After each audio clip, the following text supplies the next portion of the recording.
Okay, so today in Unit 1 Networking, I will explain from question number 28. So the question number 28 is define e-services. E-services क्या होती है? E-services की full form होती है electronic services. ये e-services एक ऐसी सर्विसेज होती हैं which uses information and communication technology, जो कि इंफॉर्मेशन और कम्युनिकेशन दोनों ही टेक्नोलॉजी का यूज करती हैं।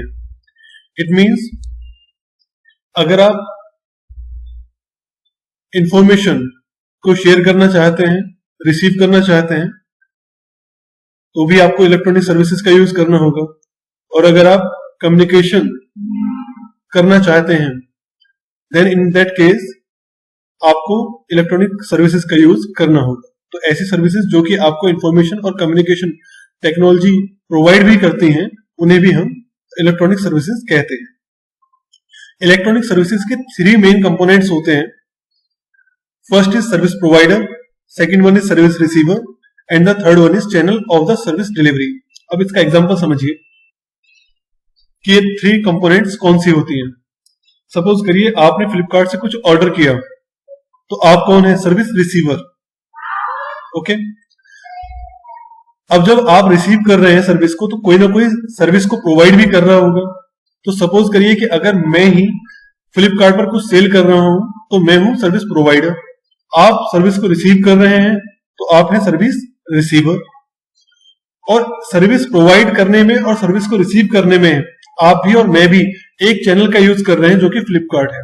ओके, तो इस तरह से इलेक्ट्रॉनिक सर्विसेज में 3 कंपोनेंट्स का यूज होता है: service provider, service receiver and the channel of the service delivery. तो ये होती है electronic services. Next question is define e learning. E learning क्या होती है? देखिए, लर्निंग तो आप सभी को पता है, लर्निंग मीन्स पढ़ाई करना, बट ऐसी पढ़ाई जिसे आप इलेक्ट्रॉनिक वे में कर रहे हैं, यूजिंग द इलेक्ट्रिक। आप ऐसी लर्निंग जिसके लिए आप इलेक्ट्रिसिटी का यूज कर रहे हैं, that is known as the E learning. Okay, E learning को हम लोग ऑनलाइन लर्निंग भी कहते हैं, क्योंकि E learning is conducted on the internet. Internet अगर आपके पास नहीं है, तो आप ई लर्निंग या फिर ऑनलाइन लर्निंग को अचीव नहीं कर सकते हैं। तो इसके लिए आपके पास इंटरनेट होने जरूरी है और आपके पास पावर होनी जरूरी है। अगर ये दोनों चीजें आपके पास हैं, देन श्योरली आप लोग ई लर्निंग कर सकते हैं। ई learning is conducted on the internet. E learning जो होती है वो इंटरनेट की हेल्प से ही प्रोवाइड की जाती है। अब इंटरनेट क्यों जरूरी है? क्योंकि सपोज करिए अगर आप कोई बुक डाउनलोड करना चाहते हैं, कोई नोट्स डाउनलोड करना चाहते हैं, या फिर सपोज अपलोड भी करना चाहते हैं, तो उस केस में क्या होगा? आपको इंटरनेट जरूरी है। So where students can access their learning materials online at any place and time. तो जब कभी भी जिस भी जगह पर आपको किसी भी स्टडी मटेरियल की जरूरत है, तो आप अगर इंटरनेट आपके पास है, तो आप वहां से उसको डाउनलोड कर सकते हैं, और अगर नहीं है तो आप नहीं कर पाएंगे उस चीज को डाउनलोड। तो ई लर्निंग जो होती है उसे हम ऑनलाइन लर्निंग भी कहते हैं और इलेक्ट्रॉनिक लर्निंग भी उसको कहते हैं।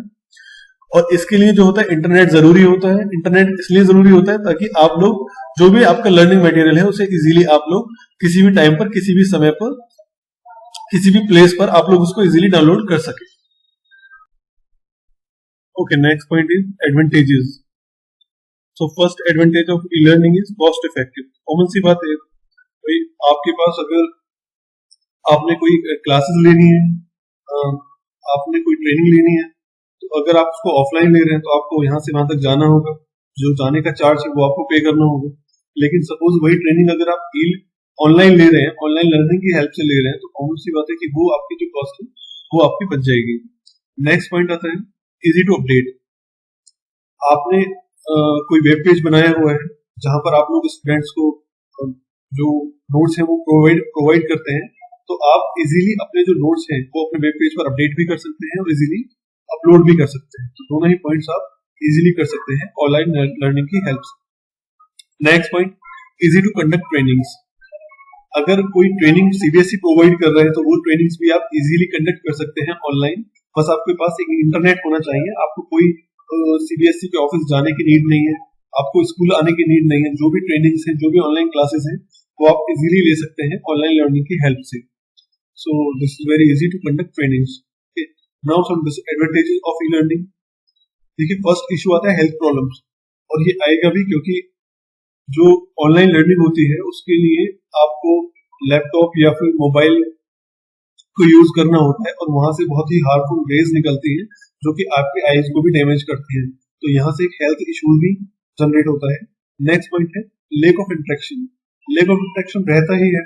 देखिए, अगर ऑफलाइन क्लासेस है तो ऑफलाइन क्लास में क्या होता है कि जो टीचर आपको पढ़ा रहे हैं आप लोग हैंड टू हैंड उनसे अपने क्वेरी कर सकते हैं, अपने कोई प्रॉब्लम है आप उसको सॉल्व करवा सकते हैं हैंड टू हैंड क्लास के अंदर. लेकिन ऑनलाइन क्लासेस में क्या होता है कि ऑनलाइन क्लासेस में एक म्यूट करने का फीचर होता है. तो अगर टीचर लेक्चर दे रहे हैं तो वो उस टाइम पर क्लास को म्यूट कर देते हैं. तो अगर आपके माइंड में कोई क्वेश्चन आया भी है तब भी आप लोग उस वक्त उस क्वेश्चन को नहीं कर सकते. ठीक है, जो ऑफलाइन क्लास में आप तुरंत कर लेते, लेकिन ऑनलाइन क्लास में आप एट दैट टाइम उस क्वेश्चन को, उस क्वेरी को नहीं सॉल्व करा सकते हैं. तो यहाँ पर एक लेक ऑफ इंटरेक्शन रहता है. Next point, dependence on technology. Online ये जो आपकी ऑनलाइन लर्निंग होती है इसके लिए टोटली आप लोग डिपेंड होते हैं टेक्नोलॉजी पर. अगर सपोज आपके मोबाइल में कोई सॉफ्टवेयर या हार्डवेयर प्रॉब्लम आ गई है तब भी आप लोग ऑनलाइन क्लासेस नहीं ले सकते हैं. अगर सपोज करिए आपके पास इंटरनेट में कोई प्रॉब्लम आ रही है, नेटवर्क नहीं आ रहा है या स्पीड स्लो आ रही है, तो उस केस में भी आप लोग की जो ऑनलाइन लर्निंग है वो पॉसिबल नहीं हो पाएगी. तो कहीं ना कहीं आप लोग डिपेंड होते हैं on the technology. Okay, now the next question is define e banking.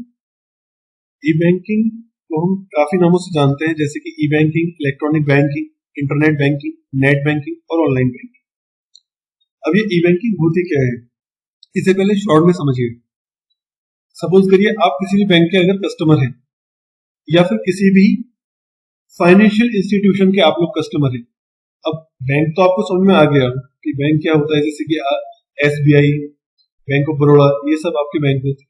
और financial institution mean just like LIC. Okay, तो अगर आप किसी भी बैंक के कस्टमर हैं या फिर किसी भी फाइनेंशियल इंस्टीट्यूशन के अगर आप कस्टमर हैं, तो ई बैंकिंग जो होती है वो आपको दो सर्विस प्रोवाइड करती है. एक होती है फाइनेंशियल सर्विसेज और एक होती है आपकी नॉन फाइनेंशियल सर्विसेज. अब ये फाइनेंशियल सर्विसेज क्या होती हैं, जैसे आपको अगर एक अपने फ्रेंड को ई बैंकिंग की हेल्प से पैसे ट्रांसफर करने हैं तो आप लोग इजीली कर सकते हैं. अब नॉन फाइनेंशियल ट्रांजेक्शंस कौन सी होती है, जैसे अगर आपको अपने अकाउंट में बैलेंस चेक करना है तो इसे हम नॉन फाइनेंशियल में काउंट करेंगे. अगर आपको अपनी RD क्रिएट करनी है, FD क्रिएट करनी है, तो इसे भी हम नॉन फाइनेंशियल में क्रिएट करेंगे. अगर आपको अपने अकाउंट की एक मिनी स्टेटमेंट चाहिए तो इसे भी हम नॉन फाइनेंशियल में काउंट करेंगे. तो अगर आप किसी भी बैंक के या फिर किसी भी फाइनेंशियल इंस्टीट्यूशन के कस्टमर हैं तो आप ई बैंकिंग की हेल्प से दो सर्विसेज ले सकते हैं, एक होती है फाइनेंशियल और एक होती है नॉन फाइनेंशियल. बस आपके पास इंटरनेट होना चाहिए. अगर आपके पास इंटरनेट है तो आप फाइनेंशियल और नॉन फाइनेंशियल दोनों ही तरह की सर्विसेज ले सकते हैं. तो ई बैंकिंग आई थिंक आपको क्लियर हो गया होगा कि ई बैंकिंग जो होती है एक इलेक्ट्रॉनिक पेमेंट सिस्टम होता है जिसमें इलेक्ट्रिकली आपका जो पैसा है वो एक जगह से दूसरी जगह चला जाएगा. इलेक्ट्रिकली ही आपकी जो RD है, FD है, वो सब क्रिएट हो जाएंगी. इलेक्ट्रिकली ही आप अपना बैलेंस चेक कर सकते हैं. इलेक्ट्रिकली ही आप बाकी भी सर्विसेज को ले सकते हैं और मिनी स्टेटमेंट भी अपनी जनरेट कर सकते हैं. तो ये होती है आपकी e banking. Next point, define PC banking. ये सिंपल है. अगर आप ई बैंकिंग यानी कि आप इंटरनेट बैंकिंग को, नेट बैंकिंग को अगर अपने पर्सनल कंप्यूटर पर रन करते हैं तो इसे हम कहते हैं PC बैंकिंग. एक डेफिनेशन से देख लेते हैं. PC banking is a type of E banking. ये एक तरह की ई बैंकिंग होती है where a user access personal computer to access banking information. तो अगर आप लोग SBI की नेट बैंकिंग को यूज कर रहे हैं अपने कंप्यूटर पर तो इसे हम PC बैंकिंग कहेंगे. Okay, next point, mobile banking. वही सेम पॉइंट है. अगर आप लोग अपनी नेट बैंकिंग को यूज कर रहे हैं मोबाइल पर तो उसे हम मोबाइल बैंकिंग कहेंगे, और अगर आप उसे कंप्यूटर पर यूज करते हैं तो उसे हम PC बैंकिंग कहेंगे. ओके, डेफिनेशन से देख लेते हैं. Mobile banking refers to making financial transactions using a mobile device. तो अगर आप कोई भी फाइनेंशियल ट्रांजेक्शंस करते हैं, बिल पे करते हैं, मोबाइल को रिचार्ज करते हैं या फिर पैसे ट्रांसफर करते हैं तो कुछ भी अगर ऐसी आप ऑनलाइन बैंकिंग की हेल्प ले रहे हैं लेकिन मोबाइल पर, तो इसे हम कहेंगे मोबाइल बैंकिंग। और अगर इसी सेम सर्विसेज को आप लेते हैं कंप्यूटर पर, तो इसे हम कहेंगे PC banking. Next question is define E shopping. अब ई शॉपिंग क्या होती है? देखिए, कॉमर्स तो आपको पता ही है, कॉमर्स मीन्स आपका व्यापार। तो अगर आप उस व्यापार को इलेक्ट्रिकली कर रहे हैं तो उसे हम कहेंगे ई शॉपिंग या फिर ऑनलाइन शॉपिंग। ओके, तो अगर आपका जो बिजनेस है, जो आपका व्यापार है, अगर वो ऑनलाइन आ गया, इलेक्ट्रिकली आ गया, तो उसे हम कहेंगे ई शॉपिंग। अभी ये जो आपका ई शॉपिंग होती है, ऑनलाइन शॉपिंग होती है, इससे क्या फायदे हैं? It allows consumers to directly buy goods और services from a seller over the internet using a web browser. तो अगर आपके पास कोई वेब ब्राउजर है मोबाइल में या फिर कोई ऐप है, तो उसकी हेल्प से आप गुड्स और सर्विसेज को डायरेक्टली ले सकते हैं। ठीक है, अगर आपको फ्लिपकार्ट पे कुछ भी पसंद आ रहा है, क्लोथ पसंद आ रहे हैं, शूज पसंद आ रहे हैं, तो आप उसको ले सकते हैं, तो बाय कर सकते हैं। इसे हम कहते हैं आपका ऑनलाइन शॉपिंग। और अगर आप कोई सर्विस चाहते हैं, आपको एसी रिपेयर कराना है, ठीक है, तो एसी रिपेयर कराने के लिए आपको सर्विस की नीड होगी, तो आज के टाइम पर आप लोग ऑनलाइन बुकिंग कर सकते हैं और ऑनलाइन अपने जो बुकिंग करने के बाद वो जो सर्विस मैन होते हैं वो आपके घर पर आ जाएंगे और आपको सर्विस प्रोवाइड कर देंगे। तो इस तरीके से आप गुड्स और सर्विसेज की जो गुड्स और सर्विसेज को भी ऑनलाइन ले सकते हैं। तो इसे हम कहते हैं आपका online shopping. Next question is define E reservation. अभी ई रिजर्वेशन क्या होता है? देखिए, ई रिजर्वेशन जैसे हम लोग नाम सुनते हैं तो हमारे माइंड में डायरेक्टली एक ही पॉइंट आता है कि ट्रेन में टिकट को बुक कराना, उसे ही हम ई रिजर्वेशन कहते हैं। बट ऐसा नहीं है। रिजर्वेशन का मीनिंग होता है अपॉइंटमेंट फिक्स करना। ठीक है, अब वो अपॉइंटमेंट आप कहीं पर भी करा सकते हैं। आप बस में करा सकते हैं फिक्स, होटल में करा सकते हैं, एयरलाइन में करा सकते हैं और ट्रेन में भी करा सकते हैं। तो ये रिजर्वेशन का मीनिंग सिर्फ ट्रेन की बुकिंग कराना नहीं होता है। रिजर्वेशन का मीनिंग होता है अपॉइंटमेंट फिक्स करना, जो कि आप किसी होटल में भी करा सकते हैं और बस में भी करा सकते हैं और कहीं पर भी आप करा सकते हैं। ओके, बस आपके पास एक इंटरनेट होना चाहिए। अगर आपके पास इंटरनेट है तो आप लोग इजीली ई रिजर्वेशन कर सकते हैं, यानी कि ऑनलाइन अपॉइंटमेंट फिक्स कर सकते हैं कहीं पर भी, किसी भी चीज के लिए। ओके, सो डेफिनेशन से देखते हैं। E reservation also known as electronic reservation. तो ई रिजर्वेशन को हम लोग इलेक्ट्रॉनिक रिजर्वेशन भी कहते हैं। रेफर्स टू मेकिंग अपॉइंटमेंट्स और रिजर्वेशन ऑनलाइन, जो जिसकी हेल्प जो होती है मेनली ऑनलाइन अपॉइंटमेंट्स या फिर रिजर्वेशंस करने के लिए करते हैं यूजिंग द इंटरनेट, इंटरनेट की हेल्प से।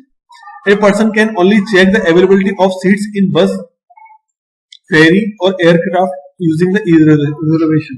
तो अगर आपने e-reservation कराया है, आपने ऑनलाइन टिकट बुक कराई है, तो आप इजीली अपनी जो सीट है उसका स्टेटस चेक कर सकते हैं। अब वो सीट आपने चाहे बस में बुक करी है या फिर किसी भी एरोप्लेन में बुक करी है या फिर ट्रेन में बुक करी है, कहीं पर भी आपने बुक करी है, लेकिन आपने अगर ई रिजर्वेशन कराया है तो आप अपनी सीट का जो स्टेटस है वो चेक कर सकते हैं, ट्रेन का जो स्टेटस है वो आप चेक कर सकते हैं। A person can also book tables in restaurants, rooms in hotels. और ये भी ई रिजर्वेशन जो होता है वो आपको रेस्टोरेंट में टेबल बुक करने की भी परमिशन देता है, किसी होटल में रूम को बुक करने की भी परमिशन देता है। तो ये सब होता है ई रिजर्वेशन। ओके, इसके क्या फायदे हैं? इसके सबसे पहला जो एडवांटेज है वो है कमीशन फ्री। देखिए, अगर आप ट्रेन बुक करने जाते हैं ऑफलाइन, ओके, तो उसमें क्या होता है कि आपको वहां जाकर कुछ मिडिल मैन मिल जाते हैं जो कि बोलते हैं आपसे भी हम आपकी सीट करा देंगे, कंफर्म करा देंगे उसको, ये सब बोलते हैं। लेकिन इन सब चीजों से आप बच जाएंगे, आपको किसी को भी कमीशन नहीं देना है। सेकेंड पॉइंट आता है चेंजेस एंड कैंसिलेशन। आप इजीली, आपने मान लीजिए ऑनलाइन बुकिंग करा, आप उसको कैंसिल भी करा सकते हैं। तो ये चेंजेस करना है और कैंसिल करना है, तो ये सब आप इजीली कर सकते हैं। थर्ड पॉइंट है एक्सेसिबल एनीवेयर। अब वही मैंने आपको जस्ट अभी बताया था कि आप लोग आपने ट्रेन की टिकट बुक करी है, तो आप ट्रेन का जो पीएनआर नंबर होता है उससे ट्रेन का स्टेटस चेक कर सकते हैं कि ट्रेन इस वक्त कहाँ है, कितनी देर में आएगी, कहीं ट्रेन लेट तो नहीं है। तो ये सारी चीजें आप लोग एक्सेस कर सकते हैं कहीं पर भी। तो यही सब होता है आपके इन क्वेश्चंस में। ओके, 34 तक हमने एक्सप्लेन कर दिया है यहाँ पर। नेक्स्ट क्लास में क्वेश्चन नंबर 35 से स्टार्ट करेंगे।